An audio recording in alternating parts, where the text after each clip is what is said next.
Hello friends, আসসালামু আলাইকুম। Welcome back to Sarita Dola channel. So friend, আশা করি আপনারা ভালো আছেন। আমিও আপনাদের দোয়া ও ভালোবাসা অনেক বেশি ভালো আছি। আজকে আমি আপনাদের সাথে শেয়ার করব দুধ চিতই রেসিপি। তাহলে দেখুন কিভাবে তৈরি করলাম। প্রথমে আমি একটি পাতিলে 1/2 লিটার লিকুইড প্যাকেট দুধ ব্যবহার করছি আর 1/2 লিটার গরুর দুধ ব্যবহার করছি। আপনারা চাইলে এখানে একই রকম প্যাকেট দুধ বা গরুর দুধ দিতেই পারেন। আমি আজকে 2 রকম মিক্স করে দিচ্ছি।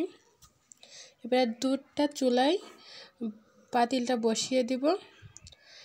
দুধটা ফুটে আসছে, দুধটা ভালোভাবে ফুটে উঠবে, তখন আমি এতে 1 লিটার দুধে 1/2 কেজি চিনি দিচ্ছি। আপনারা এখানে চিনি কম বেশি করেও দিতে পারেন।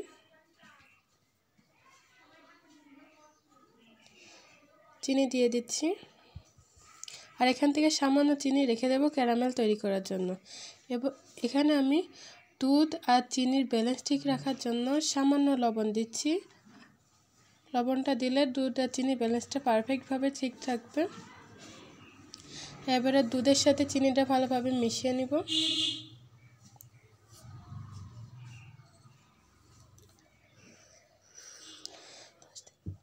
দশ থেকে 15 মিনিট এখানে দুধটাকে ভালোভাবে জাল করে নেব। আর এখানে আমি শুকনো কিছু ইনগ্রিডিয়েন্টস রেখেছি। এখানে 1টি এলাচ ও 3টি গরম মশলা, কিছু বাদাম কুচি, কিছু কিশমিশ কুচি। আমি এখানে কাঁচা বাদামটাকে একটু শুকনো খোলায় একটু ভেজে নিয়েছিলাম। ভালোভাবে কুচি করা বাদাম এবং কিশমিশ, গরম মশলা ভালোভাবে দুধের সাথে মিশিয়ে নিব।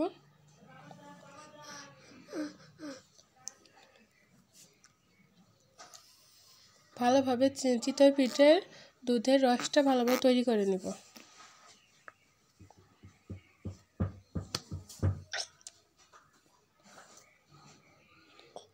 এই যে কত সুন্দর ফুটে আসছে দেখুন। এবার চুলায় থেকে পাতিলটা নামিয়ে নেব। আর এখানে আমি আগে থেকে একটু পানি গরম করতে রেখেছিলাম। এবারে বাকি চিনির টুকু দিয়ে ক্যারামেল তৈরি করে নেব। ক্যারামেলটাকে ভালোভাবে তৈরি করে নেব, ক্যারামেলটা যেন না পুড়ে যায়।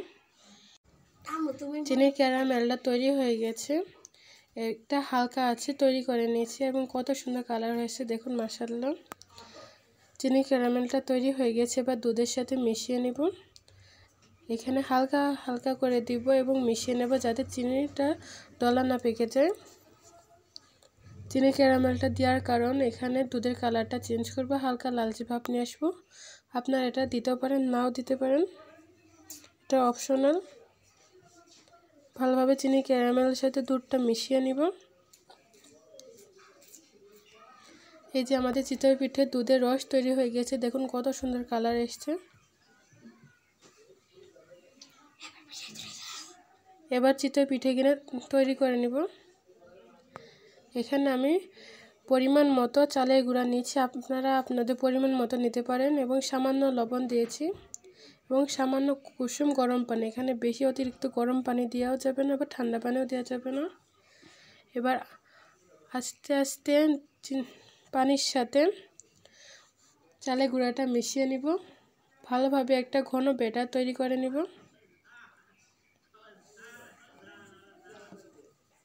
অল্প অল্প পানি দিয়ে তৈরি করে নেব, বেশি পানি দিয়ে পাতলা হয়ে যাওয়ার সম্ভাবনা আছে।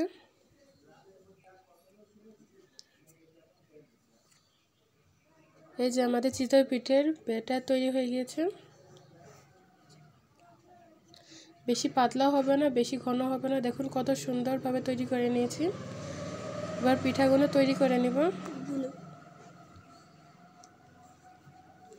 এখানে আমি মাটির তাওয়ায় পিঠাগুলো তৈরি করছি। আপনারা এখানে 5 তাওয়ার আছে, ওইগুলো দিয়েও তৈরি করে নিতে পারেন।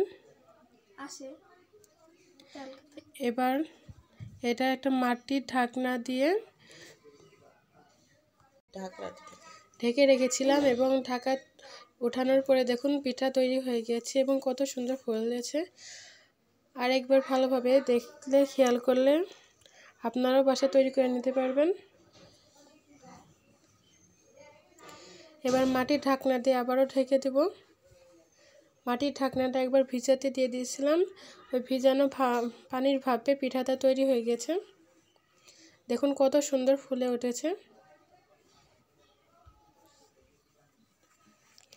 দেখুন পিঠার নিচেও পুড়েনি, উপরেও কত সুন্দর হয়েছে।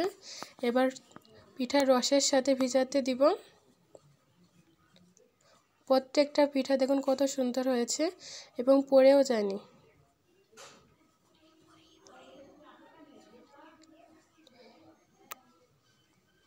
পিঠাটা ভিজাতে দিয়ে রেখে দিব। সবগুলো পিঠা তৈরি হয়ে গেছে আমাদের। প্রত্যেকটা পিঠা সুন্দরভাবে ফুলেছে এবং পড়েও নি। কালারটা অনেক সুন্দর এসেছে। আপনারা এইভাবে বাসায় তৈরি করে দেখবেন, পিঠাটা অনেক সুন্দর হবে। এবং শীতকালে তো এই পিঠাটা অবশ্যই সবার বাসায় একবার হলেও তৈরি হয়। অনেকেই পিঠা খেজুরের রস দিয়ে বা গুড় দিয়ে তৈরি করে। আমরা এখানে দুধ দিয়ে তৈরি করেছি। দুধ চিতই আমার অনেক পছন্দ, তাই দুধ চিতইটা আপনাদের সাথে আজকে শেয়ার করলাম। পিঠাটা ভিজিয়ে রেখে দেব।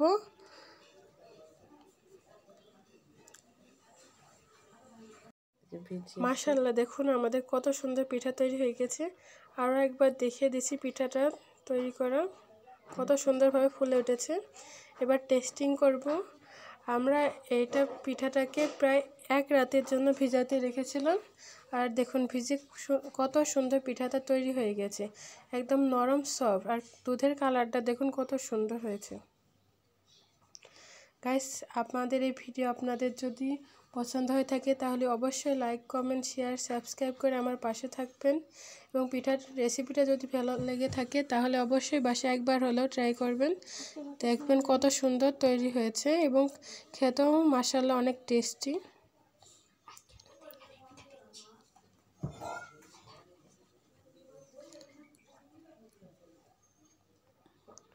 পিঠাটা একদম নরম সফট তৈরি হয়েছে।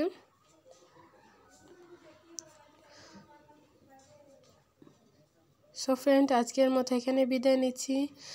ভালো থাকবেন, সুস্থ থাকবেন এবং লাইক, কমেন্ট, সাবস্ক্রাইব করে আমার পাশে থাকবেন, যাতে ভিডিও আপলোড করার সাথে সাথে আপনাদের কাছে সবার আগে পৌঁছে যায়।